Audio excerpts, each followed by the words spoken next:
Hi, my name is Allan Madan. I'm a chartered accountant and a tax expert in the Mississauga and Toronto regions of Ontario, Canada. Today's short video is about the taxation of stock options for employees in Canada. So if you're working here in Canada and you received stock options from your employer, it's really important that you watch this video. I'm going to tell you everything that you need to know about the taxation of stock options. This video is going to be broken down into two short parts. First, we're going to deal with CCPCs, Canadian-controlled private corporations, and then public companies, because the tax rules are different. For those of you who don't know, a CCPC, or Canadian-controlled private corporation, is a company that's incorporated in Canada, whose shares are owned by Canadian residents, and it's not listed on a stock exchange like the New York Stock Exchange or the Toronto Stock Exchange. So let's start off and assume that you work for a CCPC. The most common question that I get asked is, do I have to include anything in my income when I receive the stock options? The answer is no. You don't have to include anything in your income when you enter into the stock option plan, when the options are granted to you, or when you exercise the options. The next question that I often get asked by my clients is, do I have to pay tax at the time of exercise or at the time of the sale of the shares? The answer is at the time of the sale of the shares. Let's take a numerical example to simplify things.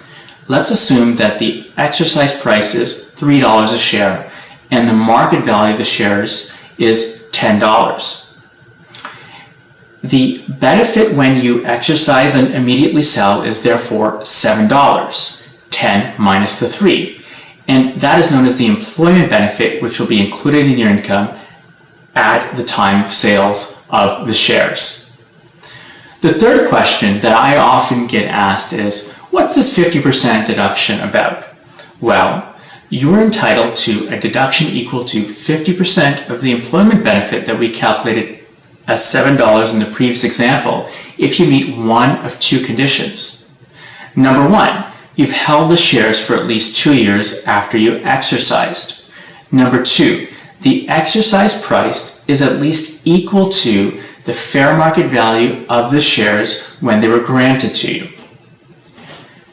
Now let's turn to public companies. Let's assume that you work for a public company, Coca-Cola, and you were granted stock options.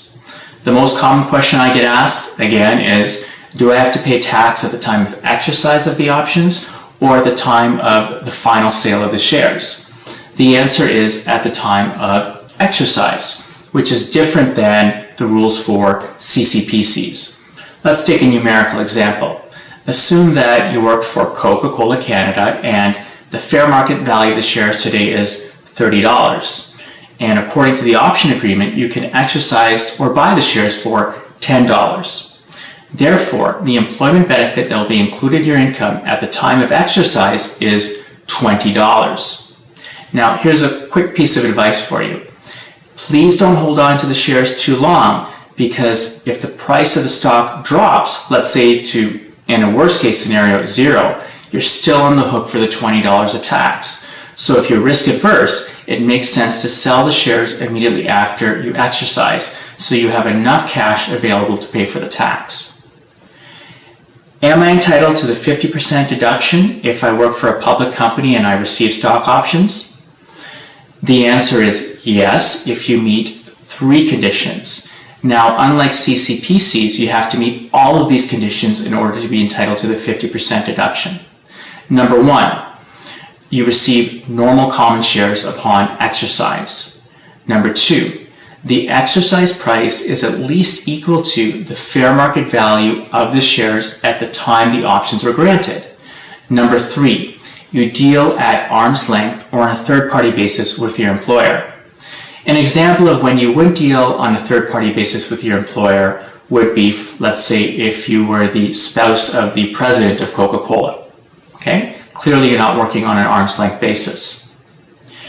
The final point that I'm going to talk about is the cash out option for public companies. You're working for Coke and under your option agreement, you have the ability to cash out.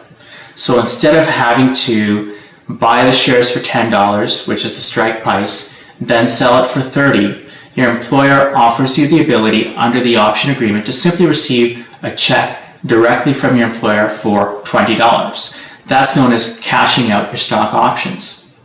When you cash out, the amount of money you receive is going to be included in your income as an employment benefit.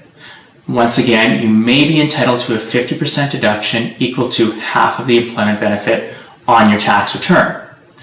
The rules for the 50% deduction on the cash out of stock options are a little complex, so I'm going to leave them out of this video.